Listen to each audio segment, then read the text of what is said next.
You're listening to Nothing's Off the Table, the podcast where no subject is too taboo to discuss. Now, please welcome your hosts, Andy Barker and Lou Del Pree. Groovy tunes from the bottom of something or other. What's up, Lou? Nothing much. How's it going? It's going. We were supposed to have a guest tonight. I don't know if we got our signals crossed. I talked to him a couple days ago. Everything seemed to be lined up and ready to rock. I'm thinking there might be time change / time zone differences that maybe we got confused on. However, Awesome. show must go on. Oh, well, here we are. Hey,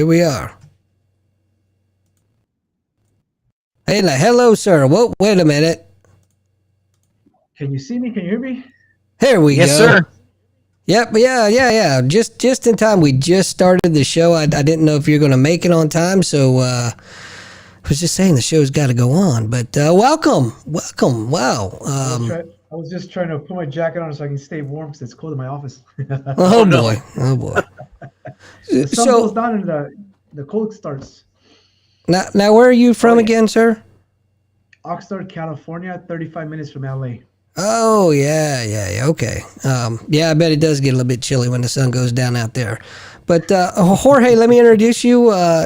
Jorge's our guest tonight, a best-selling author, and I'm really excited about the conversation we're about to have tonight. But without further ado, I will give you the floor, sir. Tell us a little bit about yourself, and then we'll just dive right in and go from there. So just like you mentioned, my name is George V. Gonzalez. I totally screwed that up. My bad. No, you didn't. But some people do call me Jorge, but that's perfectly fine. I am a real estate agent, a published author, an inventor, and a public speaker. And I am the grandson and son of Mexican immigrants. Very cool. Hey, Inventor. I didn't see that in the credit. What? Tell me. Yeah, get out of my head, Lou. I invented a batting machine for baseball and softball that we call the Batting Pro. I created a prototype for my daughter. She became a 5-time All-Star, 1-year Rookie of the Year, 1-year MVP because of this batting machine. I was actually going to launch it, but when Trump came into office, we went into a tariff war with China. So had I launched it, I would have went bankrupt. But then we had COVID, then a recession. But here we are dusting ourselves up. I still have a product run ready to go in China, That is awesome. Yeah, you're barking up the right tree because I just so happened to umpire baseball, and we were just talking. Lou and I were just talking a minute ago about. Well, I know he's not watching, but I just bought my son a new bat for Christmas, so we're pretty excited about that. Just imagine someone with a great bat, because of course we have great bats and not so good bats, right? So that's a huge difference. But imagine practicing that perfect swing every single time, every 2 seconds. It's all about muscle memory and level swing. Imagine what would happen at that point. I'm listening. You got my attention for sure. That's exactly what happened with my daughter. She became a 5-time All-Star, 1-year Rookie of the Year, 1-year MVP. She had the best level swing of the entire league. And everybody's like, George, what are you doing with her? It's like, well, I'm helping her. I'm coaching her. What are you guys doing? Because that's what I'm doing. You're parenting. I'm parenting. Right. Little did they know that my daughter and I had invented a product, and we created a prototype for her, and she was just going to work on it every day. Man. So when you go to practice to warm up at the batting box, you see all these kids swinging up or swinging down. Right. And it's funny because everybody saw my daughter swinging level, even warming up. And they're like, that's unusual. It's like, what's unusual? She has a level swing at the batting box. And I'm like, well, yeah, that's how I practice. That's the only swing we work on. Because baseball is a contact sport, not a home run sport. It's not a home run derby. It's a contact sport. Right. Yeah, I've been taking my son to, I got him a batting coach, basically. Mm-hmm. So for about the last 3-4 months, I've been taking him there once a week. And the change has been phenomenal. And he's always been a decent hitter, but he started getting into his own head. He's only 12. So he's super competitive. He's been getting in his own head, but getting him out there, with this coach has been phenomenal. I mean, his last 2 games, tripled in both games, doubles, singles, phenomenal game. And he's not a big kid, so and he's a little bit chunky, so people look at him and they said, here comes the easy out, and he crushes it. That's what they did with my daughter. She was the smallest little girl in the league, and they thought that, okay, we're gonna play closer in the infield. Yeah. Not realizing that she knew about finding the pockets. She was squeezing in the pockets, and she'll run a little hard to first base, and she would always get on base all the time. Nice. So they what's the word? They misjudged her size. Sure. They didn't know her skill. Right. And I think one thing that gets lost on people, to hit a baseball in play, right? Not foul, not contact, none of that, but to hit a baseball in play is the hardest thing to do in sports, according to the calculations. Yeah. We make a hero out of somebody. If your batting average is 375, that we make a hero out of you. That means you only hit the ball in play 3.5 times out of every 10 times it is thrown to you. That is terrible. Amazing, right? Right. Yes. Really, that should be terrible. But you are a hero if you can do it, because it is so hard to do. Yeah. Popping out is easy. Hitting foul balls, that's easy. But to put it, like you said, to put it in play, to get it through the pocket, to get it into the outfield, that is the hardest thing to do in sport. Well, that's what I told my daughter. I was like, "Oh, baby, there's no way you're gonna hit a home run. You're too small for that. Your best bet is using your speed to get to first base. Yeah. So you got to find these pockets to hit it and then run as fast as you can." And then as she got older and bigger, then she would go from singles to doubles to triples to inside the park home runs, and then finally hit home runs as she got older and bigger. Yeah. Deciding I'm gonna go now. The older she gets, I imagine the more control she has. Now she's deciding, are we gonna go opposite field? That's exactly what she was doing when she was getting older. When she went to high school, that's exactly what happened. Yeah. How far did she go, competitive wise? She played her freshman year as JV, sophomore year JV, and then she blew out her knee at the end of her JV year. But she said, "Daddy, it's okay because we invented this machine. So if this was the journey and we still created that, I'm okay with that." And baby, I love your way of thinking. I love your way of thinking. Yeah. It's amazing. You're going to help a lot of people with that. Because you're going to help a lot of people. She did want to play college balls. That was her plan. Mm-hmm. But she just graduated from Long Beach University here in Southern California with a business marketing degree. And it's funny because we created this. She went to school for a business marketing degree. So I get a lot of ideas from her as far as how to market my business. Sure. Because she's the generation of social media. Yeah. So I lean on her a lot. Yeah, I have my kids set my my alarm for me. I'm not real smart. True. It's true though. They know.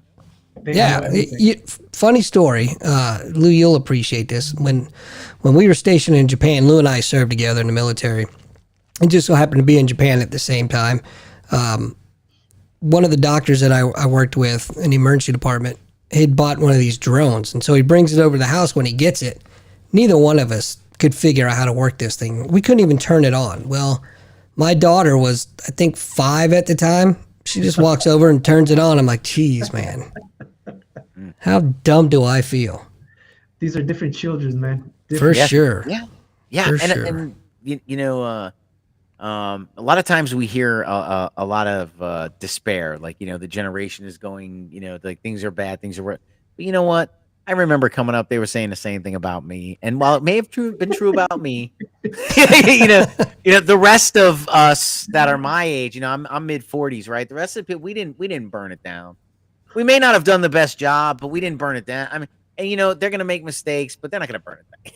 Right. Like we rode bikes with no helmets. That's right. Yes. We rode in the back of pickup trucks. That's right. In the freeway, in highways. Yeah. In lawn chairs. And we're okay. And there you go, lawn chairs. Yeah, they'll be fine. Because it's going to be a different world they're inheriting. Certainly they can't manage what we have, but we created what we have. They'll be managing what they create.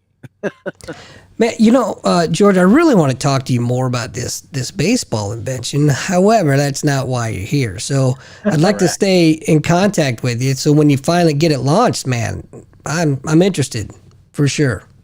Well, But I mean, I have I'm able to do special orders, onesies if needed, and it's also available for licensing. So now that I'm on podcasts and I drive people to my social media platforms, I want people to see that that option is there, because I don't want to keep it away from people that really do want it. Because what happened with my daughter is self-esteem and her confidence was up to the roof, right? I believe it. And seeing that happiness and how it warmed my heart and how I became this amazing happy parent, because oh my God, my daughter's she's so happy. I want to make sure that I have that available for parents and for kids right now. So if anybody would find that on my social media, it would definitely be an option for people. Okay. Well, when we're done with the show, send me all your social media contact info, and we'll put it out there and on the YouTube channel, on the podcast channel, and Facebook, all that stuff. So hopefully we can garner some traction for you. Sounds good. But so I'm very interested in the book that you wrote. So talk to us about the book. I've always wanted to write a book ever since I first learned about this. My grandfather migrated from Mexico to the United States during World War II under this work agreement between the United States and Mexico called the Bracero program. When I first heard about that program, it humbled me and it made me emotional, because I knew at that point in my life that was a huge sacrifice for my family, for my grandfather and my grandmother, right? And then when I was in my early mid 20s, my dad was 45 years old and he was given 6 months to live. Oh, wow. And then being at the doctor's office, the doctor tells me, your dad doesn't speak English, so I need you to tell him that he has 6 months to live. And when I told him that and we walked out of the doctor's office, he was like in shock, right? In complete denial. And I was like, this story has to be told. The consequences of alcoholism and substance abuse, that story has to be told. And the story that a family is going to have to endure and go through and suffer because of the consequences of those kind of decisions. But nothing happened for like 25 years. I didn't have an opportunity. Nothing really came to see how do I share it, stuff like that, because I didn't know much back then. But then during the pandemic in 2021, I got this like hug, this lovable hug that told me it's time to write the book. And I was like, that doesn't make any sense. I mean, the whole world is shut down. This doesn't make any sense. And then it hugged me again, and it gave me this peace. I'm like, okay, I guess we're writing the book. And then I started that process. And when I wrote the book, I was actually going to call it American Inventor, because obviously the invention. But what I realized after that was American Inventor was really for self, right? Because it was like, okay, it's my title, I'm an inventor, stuff like that. But then I heard this whisper, and that whisper said, answer the call. And then I heard it a second time. And then I was on the phone with my publishing company, and then I said it out loud, answer the call. I said, George, what is that? That's the name of the book. Huh. Where did you get that from? It was just whispered to me. George, we're scratching American Inventor. We're going to answer the call. That is the title. And that's what we went with. And a couple of weeks later, it came to me that answer the call is about finding your gifts, your talents, and pursuing your life's purpose. That's what answer the call means. Perfect. It's funny we bring this up, because I know somebody that's with us tonight that has thought about writing a book, Lou. That yeah, right.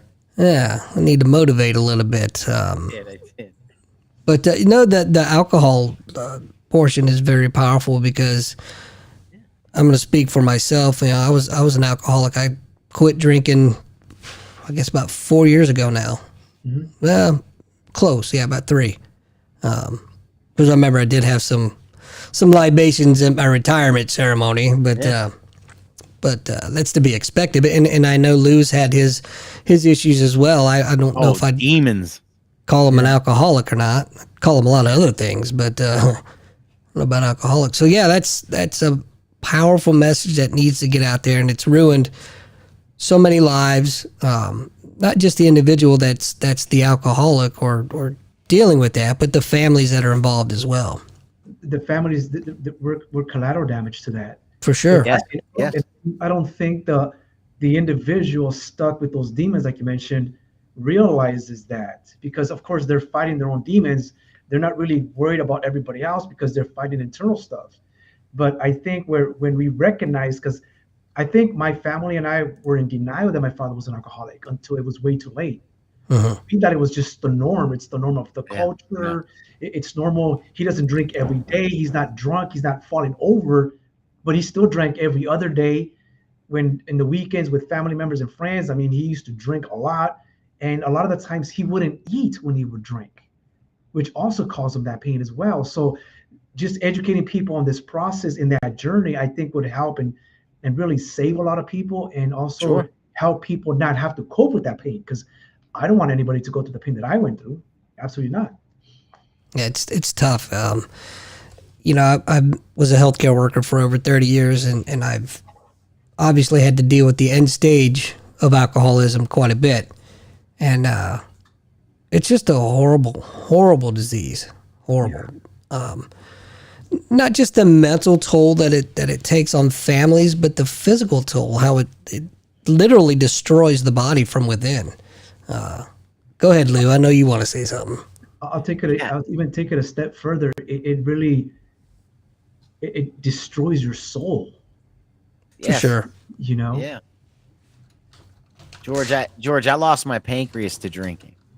Yeah. So the demon had me. It had me. And I tell people all the time, I'm very outspoken, but I tell people all the time, every comment I have for somebody, there's somebody out there that has it for me, and I owned it at some point. Yeah. And I'll tell you, the biggest problem I struggled with for the longest time was I was a slave to past behavior, because I refused to just look behind me and say, you know what, you're behind me, and I'm not going to be that way anymore, and move on. And there are great programs like AA and all these other things that help people do that. I was very fortunate enough, a month in the hospital and the doctor saying, it's your choice, but this is your pancreas, and you can't live without it. So, you have, good luck, right? Basically is what it boiled down to. So I had an additional motivator. So I don't disparage programs like AA or anything like that. I don't want anybody to think that, but that's just where I'm at, George. So, when we, as we continue the conversation, I'm right there with you. No, thank you for sharing that. I appreciate it, man. So how did you cope with this? I come from a very strong guidance of man in my life. My father was extremely strong. My grandparents were extremely strong. All my male figures, my uncles and whatnot, were strong people, and they wouldn't show emotion. And that's where I was picking up all these traits from, that I'm supposed to be strong. I'm not supposed to cry because I'm a man and stuff like that. So it took its toll. So I would actually suffer in silence, for people not to see it, because I was supposed to be this always also the strong one, because I was also one of the oldest children in my family. And being that I had to share that information with my family was even hard too. I mean, it's almost like I felt like I was cold when I shared that with my family. Yeah. But I had no choice, because had I showed my true feelings about it, I would have also passed that on to them. And so, my God, our life is going to end. When we had to be strong also for my father. And just because he was given 6 months to live, he still lived for 8 more years, because we gave him a lot of natural herbs and natural medicine, because we believed in that. We maintained him for 8 years. That's fantastic. We had to make sure that we kept that strong image for my dad, but we all knew that he was on borrowed time. We just didn't know how long he had.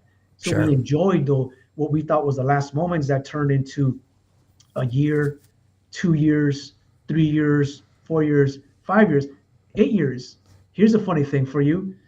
He was 45 years old, And so we did a huge party for all family members and friends at 46, because we thought that was his last year. We did one another 47, 48, 49, 50, 51, 52. That's awesome. With live Mexican bands and everything. But the Nice. thing is that we really didn't know how long he was here, how long he was here, Sure. and Sure. we wanted to make sure that he was amongst the people that he loved the most, which is close families and friends. And I think that's something that gets lost on people who are on the outside looking into when they look at it like, how can how can these families, stand that? Look at the behavior. Well, because you don't see how wonderful they are, because that's part of how they hide it. They are these wonderful people capable of love and compassion that is beyond the pale, that somehow nobody ever sees, that sucks the family in deeper because it's all built around, preserving drinking. Yeah. Well, Now, we all wear masks, right? Yeah. Oh, every one of us, myself included. So, and we do. I bring up the mask thing. Do you think the whole machismo culture had a lot to do with that as well? oh, absolutely. That's exactly what I meant.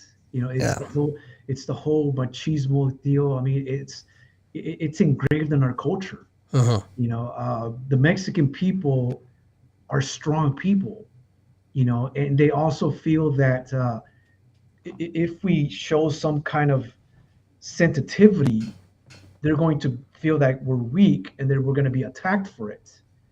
And this goes back centuries now. Sure. And it's engraved in our almost I guess in our DNA.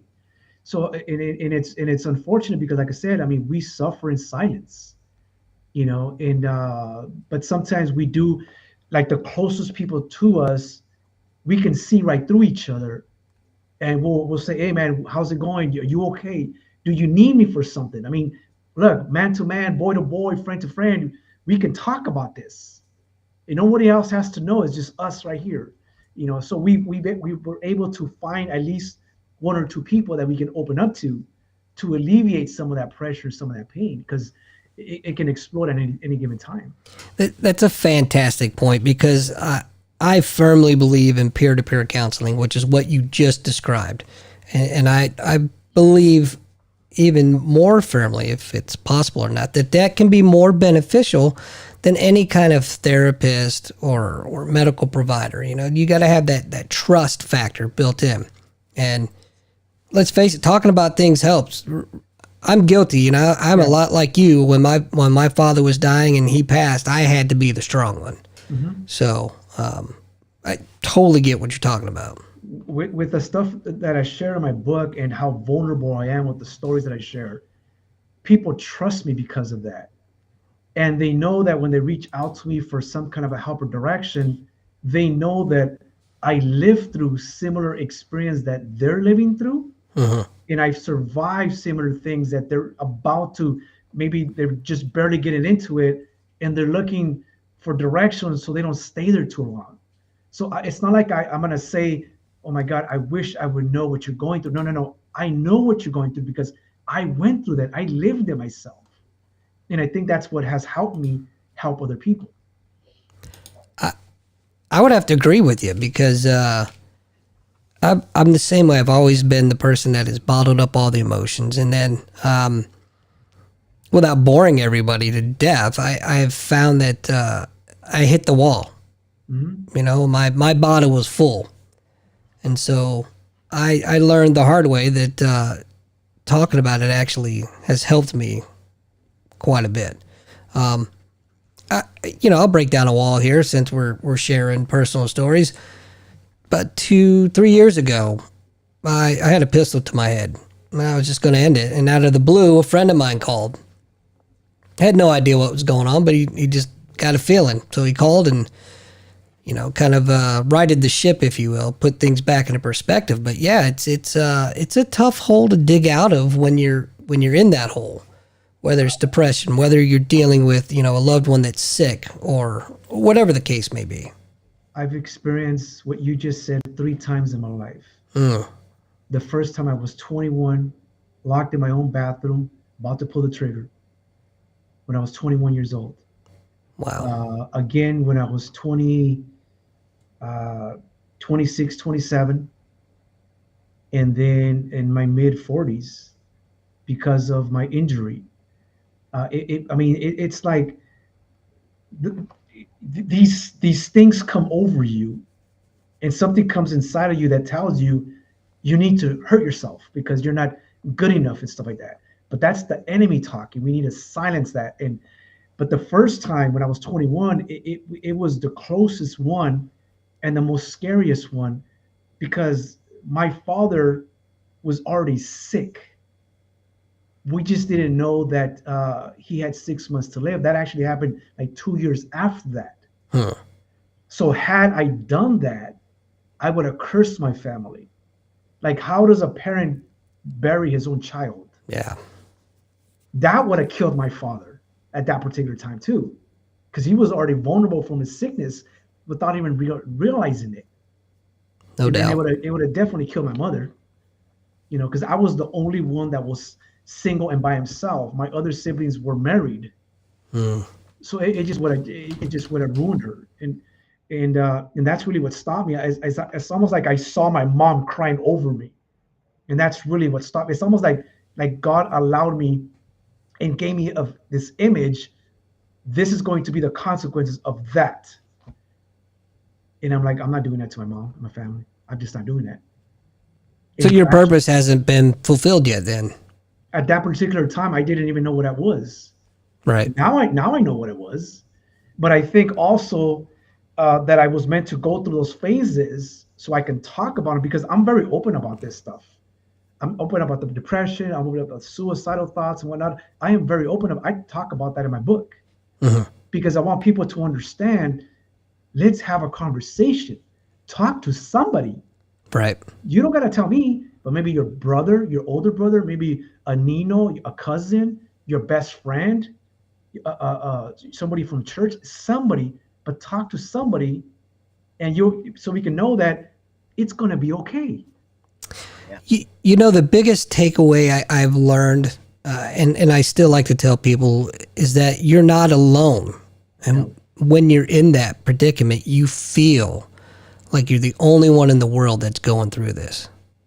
But you're not. You're not alone. And there's hundreds, thousands of us that have been through it and that are here willing to help. So I applaud you for what you're doing, sir. It's incredible. And I guarantee you that writing that book has helped you heal.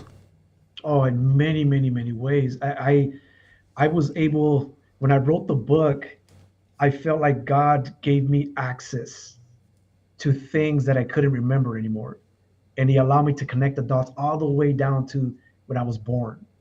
And it made me realize, oh my God, all this thing that I went through, this was part of the process and part of the journey. Yes, I was kicking and screaming and crying and praying a lot of the times, but that was meant to happen for me to become this individual that I am now, because there was no way if I wouldn't have gone through those things in my life to be able to help people.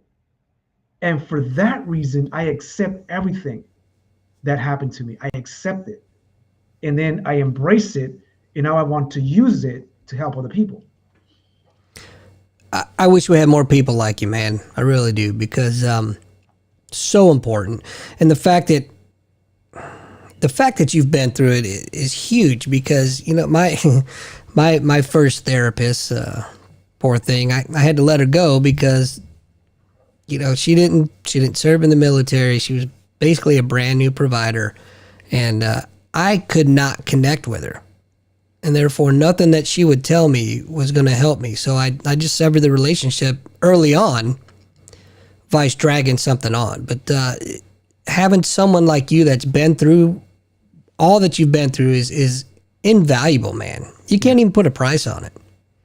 I went to a counselor probably when I was 30, and that counselor blamed me for the things that we were discussing, that I handled them a certain way or I misunderstood them a certain way.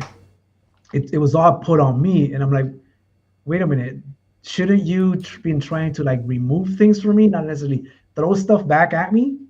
You know, so I knew that I was in the wrong place, talking to the wrong people. So then at that point, I started reading a lot of books, a lot of biographies of people that had gone through similar things, like people that I inspired to be like entrepreneurs, certain people of that launch products and services. I'm like, how do these people do it? And when you really open up their biographies, you're like, wait a minute, this person really went through it. And if these people went through it and they were vulnerable to share this stuff, that means I'm gonna be okay because I can relate to some of this stuff. Yeah. And then you look for things to help you cope with the things, like go to nature, meditation, prayer, of course, is huge.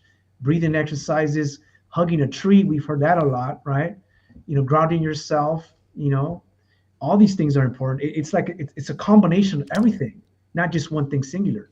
You definitely had me at grabbing yourself. That woke me up. Hello.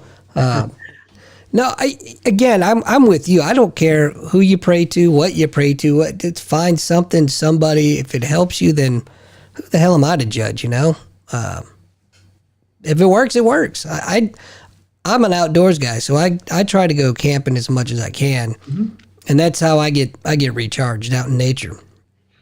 I'm not sure what Lou does. I have an idea. No, I was just thinking it's so funny. I hear people say that a lot, and I always think to myself, "Oh, I'm very judgmental." Oh, I know very you are. judgmental. I mean, I judge books by their cover all day, every day, but I know that and ignore it.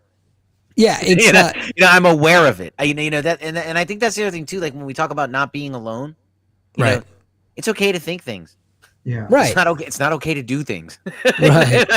It's not. It's okay to think like I mean, we've all said it before, right? Like to our children, I'll kill you if you do that, right? Right. And in my mind, I visualized it. I saw it. I saw what would happen. Right. But we're not doing that. And it doesn't make me a bad person because I funnily thought like, I'll kick you right off this bridge. Well, we all have those thoughts, and we all say certain things. But like you said, as long as you don't act on them, that's right. important, because there's consequences to everything. For sure. Yeah, but you're not alone. And the other point I'll make too, I think both of you would agree, is when I talk to people, I let them know, look, we can't have honest conversation without honest conversation. Correct. So your That's right. feedback, don't, if I was concerned about hurt feelings, I wouldn't be talking about these topics with you. Right. So please lay it on me. I'm here for help. But you got to be honest, or you're not going to get the feedback you need from your friends if you're not honest with them. Now, correct me if I'm wrong here, but I would think that's a very important point. But even more importantly, is the person has to be honest with themselves first. Yeah, I think they might get there through you. Could be. Yeah. Yeah, I definitely. I always also look for people that are sincere and they're true to themselves, because that's the person that I want to have a conversation with. I don't want somebody to pretend to be somebody just for me to like them. Yeah. Right. I want to get to know the real you, to see if I still want to keep you around. But give me that benefit of the doubt. Let's not just try to be friends just because we're trying to be friends. Either we can or we can't. It is what it is, Yeah.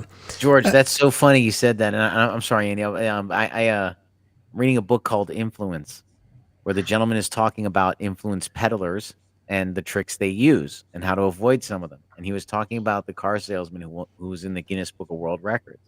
And they asked him, how'd he do it? He said, a good price and being likable.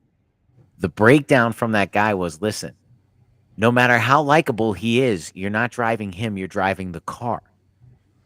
They said you have to separate your like from your thing. But what he pointed out too, though, was beware of people who you tend to gravitate towards. Like you like them more than the situation would allow for. You just met him. How do you like him? He's like, these are, like so be, and so that's why I really like what you said about I look for sincere people who are likable. My dad used to always say, always be wary of the people that try to be your friends the second you meet them. Well, that's what you're saying. If you like somebody beyond what the circumstance should warrant. Yeah, that's exactly what it reminded me of. That should cause you to take a step back and say, what is going on here? Right. So I've been a real estate agent since 2015, right? Uh-huh. And because I'm not buying a house, George. because of my because of my personality, Yeah. I am very persuasive, right? But I am persuasive when it comes to me helping people Mhm. in their struggles and adversity and stuff like that. I coach them, I mentor them. What I don't use this power of persuasion is me being a real estate agent, because I don't want to persuade you to buy a house. I want to show you the information, tell you all the details the best I can, and I put it in front of you, and then I ask you the question. I want you to do what's best for you and your Mhm. family. But I have the power to persuade Yeah. anybody to buy a house, but I choose not to use that. Yeah, you're right. Had I done that since 2015, I would be making millions in real estate because of my Sure. personality. But I choose not to use it in that particular sense. You know, Christine Morgan in the room says, I only like dogs, so I'm okay. But you know, there's something to be said for that though, George, right? What's the cost of peace of mind? You know, people told me, you know, my whole career in the military, you should live off base, you'll make more money. Really? What's the cost of knowing every time I deploy my wife's behind a guarded gate? I never Right. got phone calls saying the water heater broke. I got phone calls saying the maintenance man took 2 days to change the light bulb. You know, so you know, yeah, maybe I could have made more dollars. You know, and maybe you could have made more dollars, but I don't think it will, you know, by what you've been telling us, it wouldn't have sat well with you to do something like No, that. So I what's mean, the cost of that, you I know? wouldn't be able to live with myself Yeah. knowing that I convinced someone to buy something, Yeah. Mhm. because I do have that impact on people, because I'm a very likable guy. I mean, I got that from my dad. He was very, everybody loved my father, and I got his personality where people gravitate to me and they trust me. But because they trust me, that's a huge responsibility on me. Yeah.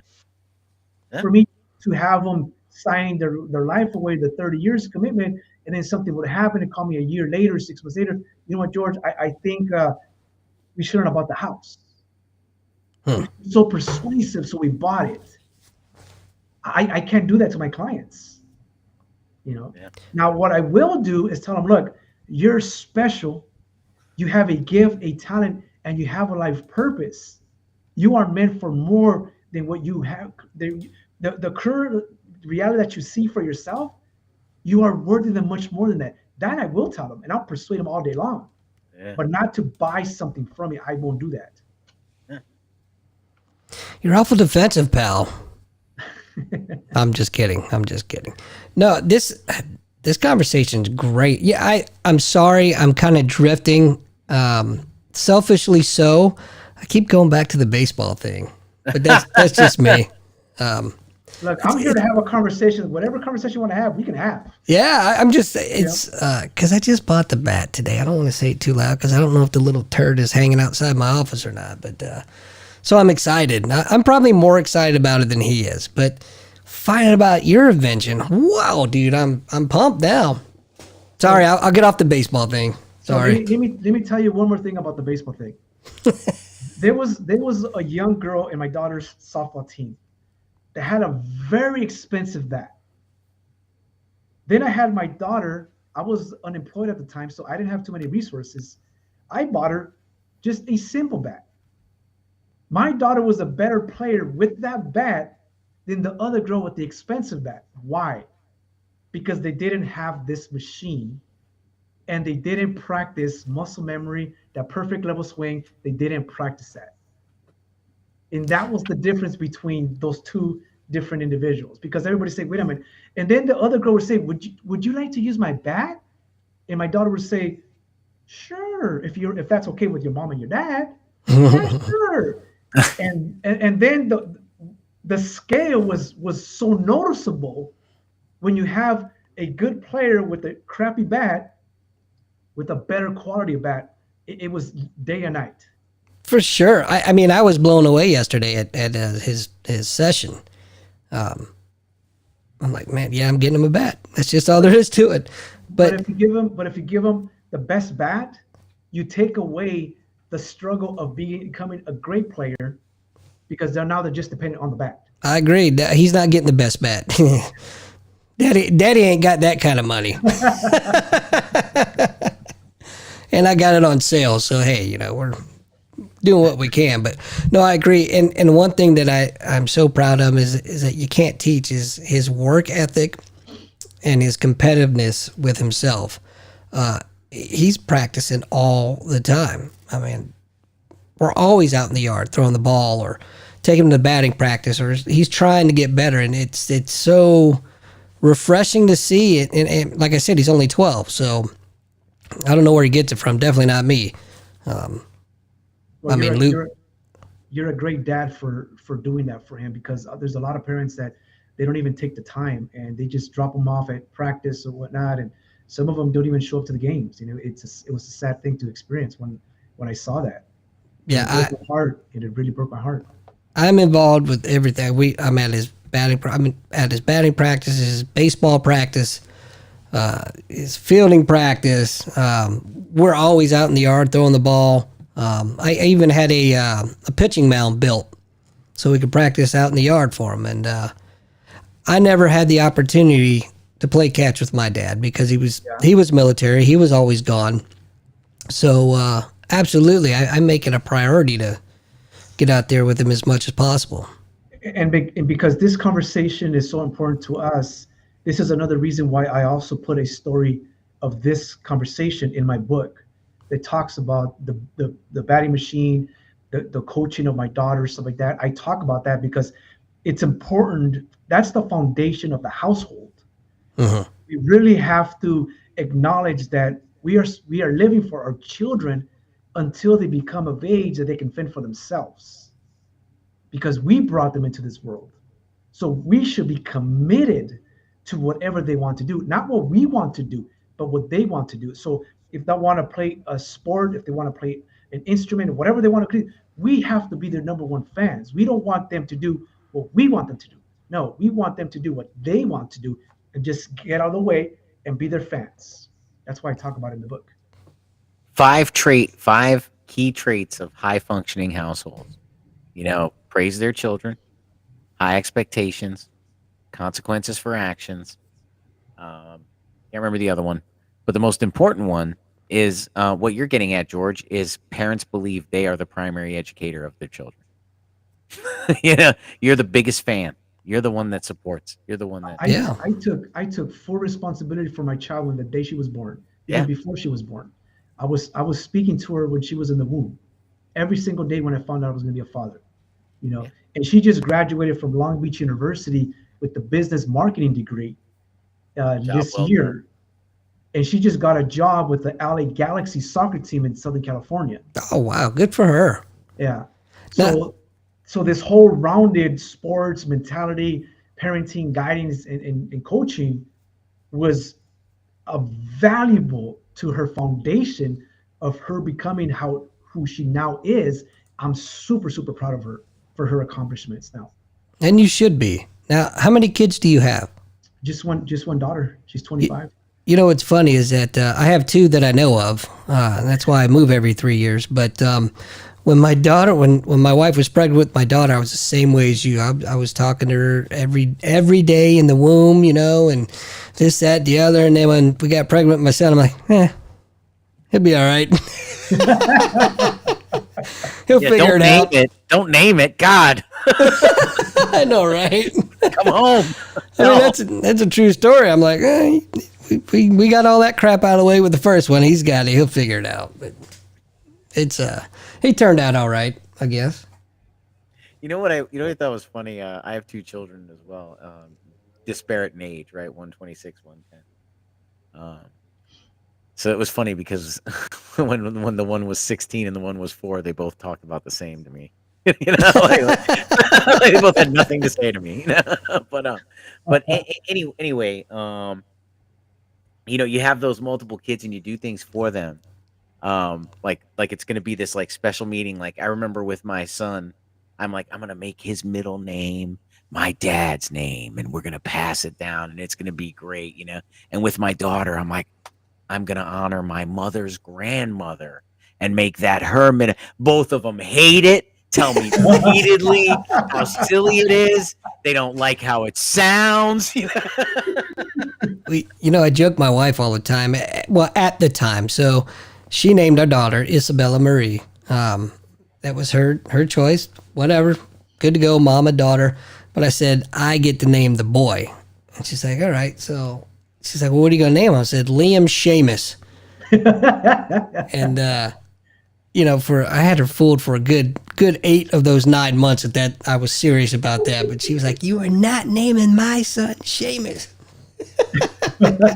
Okay, while we're here telling stories, I have to throw one in, and this is way off track, but it happened, and I couldn't believe it happened, and my wife still gets pissed, but I'm going to tell it anyway, and I don't care. I threw her a surprise baby shower. She was stunned. I mean, out of it completely. I'm stunned. Out of it. Like she was bumping into walls thinking she had to get food. I'm like, it's all here, right? So I catch her around the refrigerator talking to one of the guests who's like, so what are you having, a boy or a girl? And she's like, I'm not sure. And I thought, if you put your hand in front of your face Oh, no. and your palm is bigger, you're going to have a girl. And I see the hand coming up, and I'm like, are you shitting me? Is this going to happen? And she put that hand there, and I smashed it in. And the look of betrayal on her face, I can't believe you didn't know that was coming. If your hand is bigger than your face, come on. So you have to put it into context too, because Lou's wife is Japanese, and she's a very, very typical Japanese person where she's very serious. Very serious, yes. I can't even.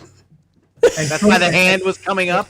I could see the calculations. And trusting in the husband. Oh, yeah. Well, I mean, that's her fault. She married him. Yeah.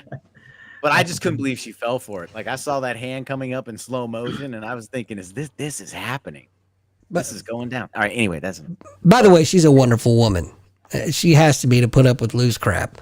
No. But same with my wife. We need to get back on our topic here. I just had to tell that story because I don't ever want to forget it, and I want it preserved in the archives. Wait, we had a topic? No, yeah. Come on. Where am I? Who am I? We could talk about. Never mind. I'll get in trouble for that one. Yeah. So why don't you, real quick, George, tell the folks where they can find you? Well, you can find me under all my social media platforms at my name, George_V Gonzalez. And if you go to my bio, you can actually download a free copy of my book. Hey, free 99 is my favorite price. And also in the bio of all my social media platforms, there's also the links underneath my link tree where you can see all the products that I have. Like you can see the information about the batting machine. Also, there's a link for that. There's also a link to a course that I promote for how to close in your first 12 deals, your first 16 months as a real estate agent, because that's what I was able to do. And just other things that I have in there, stuff like that I want people to know me as a whole, so I want to be accessible to everybody, so. Awesome. Yeah, we will definitely, I'll get that put up in the show notes and everything and make sure, hopefully we can get some traffic driven towards you. I don't know, we got about 2 listeners. One of them's me and the other one's my mom. I got to pay her, but Well, I had a dream that one of my podcasting interviews was going to have millions and millions of views. This could be it. Could be, but probably not. But we're here to support no matter what. You know what, Lou? You know what time it is? It is, but I did want to ask one question of George before we leave, and I'll make it really quick. I'll make it like an ABC thing, George, for you, so it'd be real simple. Oh boy! The process of patenting your machine, was it difficult, or was the difficulty hard, moderate, easy? I want to say a combination of all 3. The hardest part is finding somebody. Once that you find somebody that you trust, in just putting the things together that what are your main focal points to protect is kind of like a hard part as well. But then that's right. You have to patent individually. Like, yeah, okay. Well, there's certain things that you're protecting because you're protecting. Right. Okay, what part of the machine do you really don't want anybody to copy?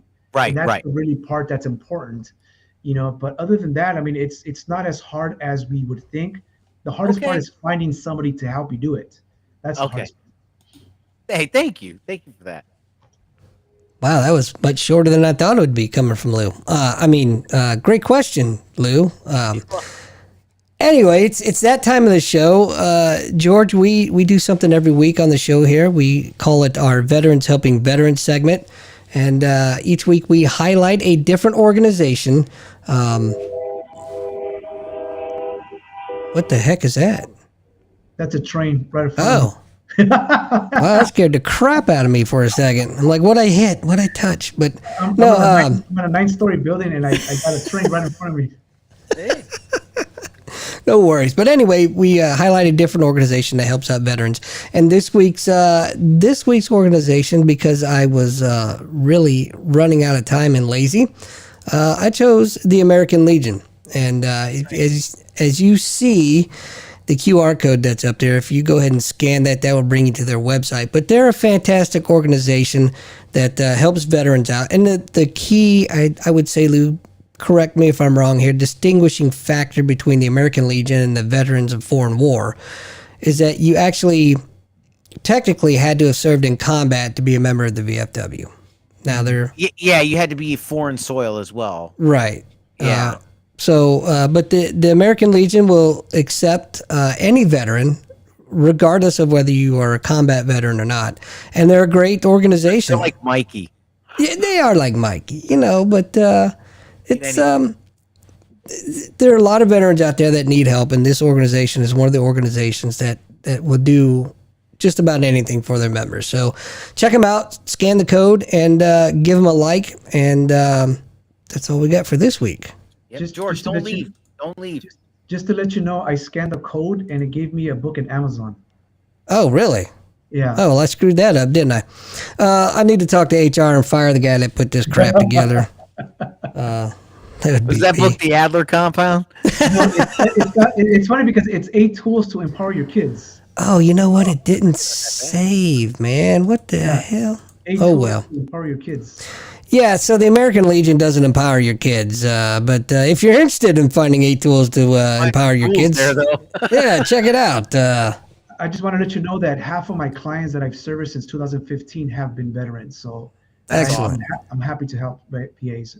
Well, we appreciate you helping the wounded warriors out there that are a lot of times discarded.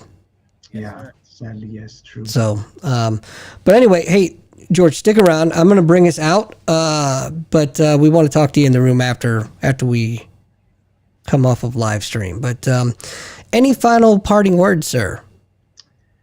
I just want to say that I want people to believe and to know that they are special beyond comprehension, and that every single one of us has a gift, a talent in our life's purpose, and we're all being called to answer the calling on our lives.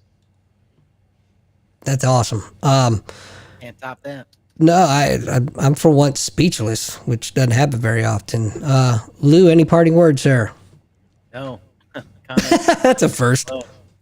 I don't know, right? Anyway, hey, it's been a pleasure. I really enjoyed our conversation. Thank you so much for coming on the show and talking about all the cool things that you've got going on and the trials and tribulations that you've been through and what you're doing to help folks out. I love these conversations more than anything else. So again, thank you, sir. And for those that have tuned in tonight and listened, and those that will listen, thank you very much. And we'll catch you guys next week. Bye-bye.